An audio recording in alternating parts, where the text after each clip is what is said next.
Welcome to the Pull the Chute podcast with Jeff and Jana. This is our weekly venture into the world of small to medium-sized businesses and the entrepreneurial spirit that drives success. So our goal here is to help you grow and to be the best you can be, both in business and personally. To do that, we identify and we discuss topics that will hopefully help you as you work to build a successful business. We also interview business owners and executives. It's our hope that you may be able to gain insight on ways to help you be a better leader and provide a better culture for your people. Our mission here is to help you pull the chute once a week to work on your business instead of always working in your business. So we hope you find these discussions insightful, helpful, and useful. And thanks for your support. We hope you enjoy today's podcast. Well, welcome everyone to the Pull the Chute podcast with Jeff and Jana. We are so excited that you're here. It is a been a dreary week here in Nashville. We had all that heat and then all of a sudden we just got all this rain. We've had 8, 9 straight days of rain now. It's been kind of crazy. And it's not stopping. It's another week of rain. So I guess we don't have to worry about the drought this year. What do you think?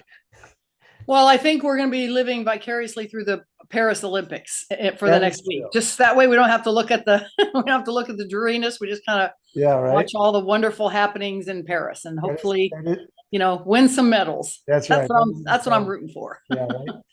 Hey, Jana, we have a wonderful guest here today. We were actually doing a little bit of talking beforehand, and I'm very excited to have this in the conversation. John Zettler is here. He's the president of Fairwinds Training and Development. He's actually out of Halifax, Nova Scotia. John, welcome to the show. Awesome. Thank you. I'm excited to be here. And we're actually experiencing wonderful weather here today in our neck of the woods, although probably a little bit different. We're probably 85 degrees. Oh my gosh, that's fabulous. Oh. Yeah. And that's great for us. So we kind of love it. And we don't get the humidity. So I was just going to ask you about that. That's the problem with us. The humidities, we're like, 75% humidity? Yeah. I mean, it's bad. Now, it's not as bad as south. It's not as bad as south, but yeah. I walked out the door this morning, let the dogs out, and I'm like, oh my God, the humidity. Already. Our windows were fogged because they're so yeah. It's just kind of crazy. So, John, we're excited for you to be here today. We were talking a little bit, like I said, before we got on the air here. But before we jump into things, John, do me a favor. Tell us a little bit about you, how you got to Fairwinds, and just where you're at today. Yeah, thanks. I actually started in the human resource field. Did that for about 20 years. And, just what I didn't like about it is you're always stuck in the employee relations and compensation and benefits and discipline. And I felt like I was missing out on the fun stuff, the developing people, the coaching people, all of that. And so, after doing that for about 20 years, I actually had a Dare to Be Great scenario. And this is probably a name y'all recognize. I got to work at Dale Carnegie. Yep. Oh, wow. Training for the How to Win Friends and Influence People. And what a fascinating experience. It's actually, I know many of your guests have already written a book. I'm in the process of writing a book right now. It's largely on leadership, but it's largely predicated on what I learned through my journey at Dale Carnegie. And then we came home. So we were up in Toronto area, central Canada. We came home to the East Coast and I found Fairwinds Training and I've been loving every minute of it. And I bought it about a year ago. So wonderful. That's awesome. Spirit piece that you talk a lot about. I'm A, so thankful that you do this because I'm learning so much, but B, I'm living it right now. So. Yeah. That is exciting. So Fairwinds, tell us a little bit about what you do as far as services. So our major service is leadership development. So we've got a 10 module sort of program. Where I'm trying to take it right now, though, and I'm sure this will hit right up your alley, is we like to add the executive coaching piece into it. Mm-hmm. Really feel like if you want to get that emotional change, which is the important change, the emotional and behavioral change, that you got to really individualize it. So we pretty much have 10 modules that pretty much anybody does, although we take a different stance on it. We use a behavioral assessment to start. Okay. Predictive index is the one we use. You might have heard of DISC profiling, something like that. Yep. And then we use an emotional intelligence assessment. And that founds our leadership program and then takes us right into our executive coaching, which is awesome. And so it's two-part, and that's the majority of our business right there. Yeah. And for me, and I'm going to guess for you too, the executive coaching becomes the foundation, because if they're not buying into the type of leadership that you're trying to help your people or his people or their people learn, then it's kind of counterproductive, right? Yeah, it is. Yeah. Yeah, it's funny. I listened to one of your podcasts recently on the why. So I love Simon Sinek. I love the power of why, and we're starting to get really clear on that. And in fact, we'll talk to clients about that. And we know that maybe we're not for everybody, but we really think that you need leaders who are emotionally intelligent. You need leaders who give a hoot about their team members. Right. And I know that that's a common thread here on this podcast, but so that's the foundation. That's what we talk a lot about. And if that's not what you're interested in, that's okay. We're actually just starting to select on that a little more decisively than maybe we did early in our stages. Yeah, that's great. I think that's the key, because again, we just talked about a little bit earlier before we were on the official podcast, the fact that there are a lot of different ways that different generations are communicating. We all kind of want the same thing, which is the respect, some kind of balance with the rest of your life, that work-life balance, but also for everybody to find their strengths and contribute, everybody to listen and to contribute. And if your leadership is not promoting that, then that's a difficult hurdle, for you, for the team. Yeah. And I always tell our participants, you have the hardest job, in my opinion. It's not easy to be a leader. They have their own job, as we all know. And then they got these people, complex people. Yes. And, we all want and need different things. And we got to find out what person A wants, person B wants. Right. Our behavioral styles are different. And so what we want and how we want to be communicated to, then you add this generational piece. Yeah. It's tough. So, it is tough out there. It's a little bit different world. And because of the generational piece, generations want different things. The younger generations want this kind of, how do I get there the quickest? Do I have to follow the policies and procedures of the past? Can I create some new ones? And will people listen because I'm young? But sometimes what they bring to the table is a cleaner, quicker way to do things, maybe, or especially if it's technologically driven, But do the older generations want to listen to that, because we're used to the policies and procedures? And so it is very interesting, John. What have you found to be the most challenging right now with some of your clients, let's say, like 2 or 3 things that are kind of, you find the most challenging? So what we hear from our clients all the time is one time, right? So they're so into, and we use the Franklin Covey 4 quadrants to facilitate this. So what we hear is people are stuck in quadrant 1 and 2, which is all firefighting, reactive stuff, and then, emails, meetings, etc. Quadrant 3, we all know, is where the magic happens, right? And that's the leadership, that's the planning, that's the strategy. And so the biggest thing we hear from leaders is time. The second one, interestingly enough, is the leaders feel like they're giving pretty clear expectations. Right. And they're just not understanding why people aren't doing what they're asking. Interesting. And so that would probably be the second one that we hear. And then we do hear this generational piece all the time from so those would be the top 3 that we're hearing right now. I'm curious, is that similar to you, or? Yeah, well, it's interesting you mentioned time, because I get frustrated with people when they say, I don't have enough time. And what happens is, and I always tell them, they look and they say, look, I got all this stuff to do and I don't even know how to start. And the problem is they're looking at it as a whole instead of in individual pieces. And so I have clients to do, they do this all the time. They get overwhelmed, right? It's like, I got to get all this stuff done. How do I get it all done? And what I tell them to do is, look, start knocking off things that, if you got 10 things, what are the bottom 3 things that you can knock off in like 2 hours? Because all of a sudden you're going to feel relief, and then work on the next couple of things that might take you 4 hours, right? So if you start doing those things, and then the big thing is going to be like, okay, I can tackle this now, because I don't have all this small stuff underneath that's just pulling me in multiple directions. So if I get them to start chunking it off instead of looking, because you can't put your arms around it, it's too big.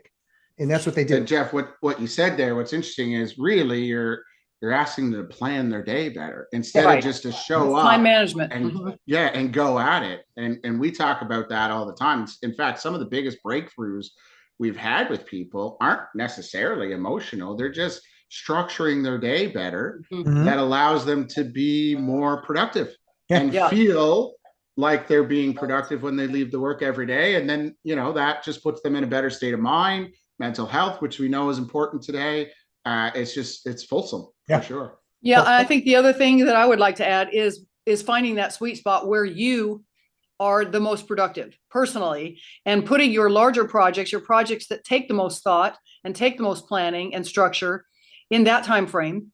The things that are just rudimentary, or where they don't require as much deep thought, those are the things that I always tell clients. If you're like Jeff and I are both like early people, we're like the 6 to 2 or 3 in the afternoon people. But I work with people. One of my coworkers at one of my places that I work on, is her sweet spot is 11. She doesn't get up till later, so it's like 11 to 6 or 7 in the evening.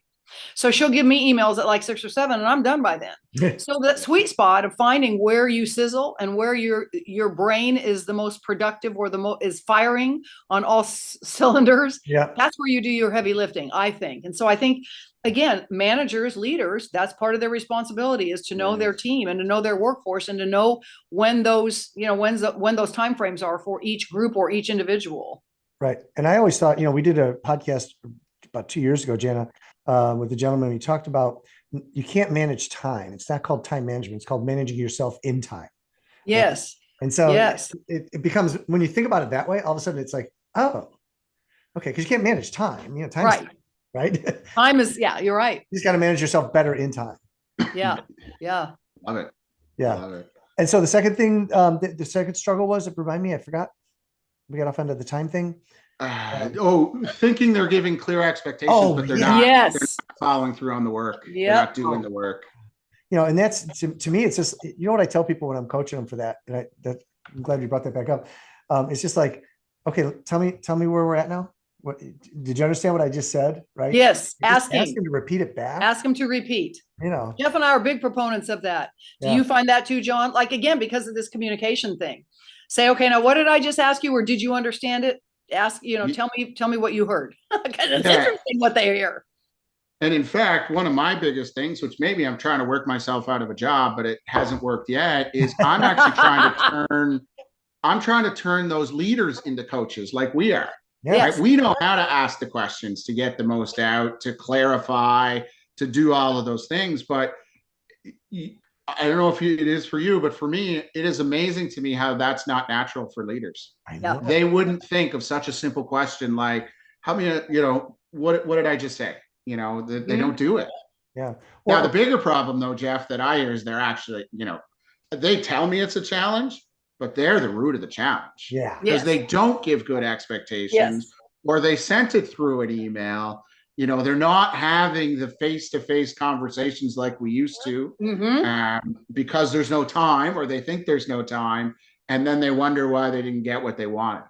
Yes. Did you hit on a pet peeve of mine? Emails, right? It's like, pick up the phone. It's going to take you 2 minutes. Yes. It's going to take you 10 to 15 minutes to write the daggone email, because you're trying to make sure that you've written it in a way that they're going to understand. Yeah. And here's something that I found. Here's something that I found that works too, guys, is you pick up the phone, have a conversation, and then follow it up with an email, but a very structured, concise email in bullets, that just says, here's what I heard, or here's what I remember us talking about. And then you ask them, is this what you heard? Or is it, then you got it in writing, and you've had a face-to-face. I agree with that. Not face-to-face, but a conversation. We talk about this a lot too, John. I think the emotion of the voice, you know what I mean? You can get so much more done when two people are dialoguing, because we understand dialogue, Yeah. There's a pretty controversial study. It was done many years ago, and it breaks out communication and how communication is received. And the gist of it, or the punchline of it, is that it's mostly the emotional part. That we actually, how we receive communication. So if you think about email, it's just the words. Right. Yeah. So it's words, tones, and emotion. And the tone, bold and red and stuff doesn't still get tone. And guess what? Even if you spent that 15 minutes, Jana, that Jeff spoke about earlier, to write it, I still get to put the tone on it myself. Yeah. So I would say that it's the best and worst thing ever invented. I know, right? I know, that's true. And then you got text, which the Gen Zers, that's how they want to communicate. I have clients that want to communicate via text, even baby boomers and, Gen Xers that want to communicate. And it's like, okay, but do you realize you've lost all subtlety and context and emotion and specifics to whatever this is that we're dialoguing about, all of it. So Jen and I had a client about a year and a half ago, and she would reply every time in all caps. Yes. I never knew what that meant. I'm just like, are you pissed? Are you yelling at us? Yeah. Did we do something wrong? I know, right? Yeah. So I brought it up to her, and she goes, no, I just want to differentiate my response, but it doesn't mean anything. I'm like, well, you got to be a little more careful with that. Yeah, because it does mean something else to a lot of other people. Absolutely. Yeah. Absolutely. But it's funny too. So we were talking a little bit about people and not enough time, right? And so before the podcast kicked off, we were talking about the fact that there's such a gap in leadership in the world, in a sense, right? And there's this stat I found that said 83% of all corporations know they need to have leadership training of some sort and development. Only 5% are doing it. Yeah, that's insane to me. It frustrates the heck out of me, because I'm just like, what the heck? Do they realize that if they would just train their people to understand each other better, because that's part of leadership, how much faster and better and larger and bigger they're going to be?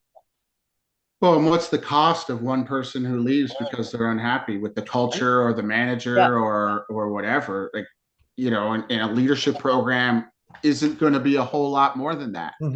But they're so narrow-sighted on that. Some of these people are so smart, and they run million-dollar businesses, hundreds of million-dollar businesses, but they can't see that. I know that investment would far outweigh the cost of turnover, the cost of low engagement, quiet quitting, whatever you want to call it.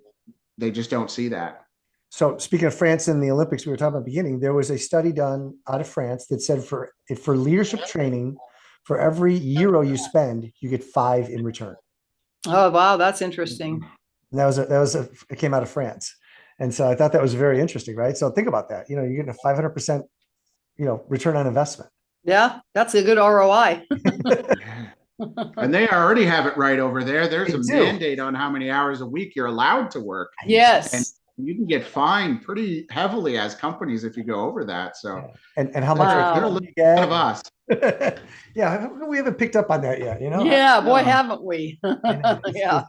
But I just find this whole leadership thing to be so fascinating. And I'm just, we've kind of really shifted our focus, Jan and I, especially on the podcast, to include that more, because we just find there's such a huge need for it.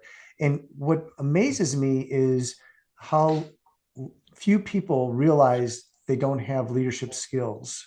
Yeah.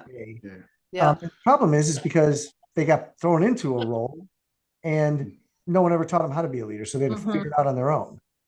Yeah, they were great at what they did, so they assume that they'll be great at this, and they're not. Another thing that my business is changing to, that directly, and it was again a lucky scenario. It's the only place I've ever seen this, where the company that I worked at actually put a stake in the ground and said, if you don't have a certain threshold of emotional intelligence, you cannot be a leader here. Oh, that's awesome. Only place I've ever seen it. And but what you asked me earlier, what are the challenges that my clients are telling me? Well, those would be the ones that my clients are telling me. What's the biggest thing I see is a massive lack of emotional intelligence. Okay, so talk a little bit more about that, John, for our listeners. Describe what you and your business, in your firm, what you mean when you say emotional intelligence. Just because sometimes listeners have different, opinions or views of what that is. Can you expand on that a little bit? Yeah, so I use the Daniel Goleman. So he's kind of the person who brought EI into business. Of course, there's lots of psychology around EI that's gone back hundreds of years. But Daniel Goleman says it's the ability to recognize and manage our own emotions and to recognize the emotions of others and to use that for better, stronger relationships. Okay. Yeah. And so that's sort of the foundation of what it is. And, as that relates to self-awareness, which is a massive one in EI, it's not just about me. I know some people who would say, well, I'm just a jerk and I know it. Well, that doesn't make it okay. Yeah, right. Right. It doesn't make it okay. So Yeah. they think they're self-aware because they know themselves, but they don't care about how they show up in the world. Yes. With Okay. their team members and things like that. So those would be some of the biggest gaps I see. Another fascinating, and this is not scientifically validated. This is my 800 person case study, which is how many of these assessments I've done. Is it is fascinating to me how many people struggle with self-regard. Yes. And how much impact that has on their ability to be the best they can be. Wow. Especially as a leader where, as Jeff said earlier, we've pushed them into this role.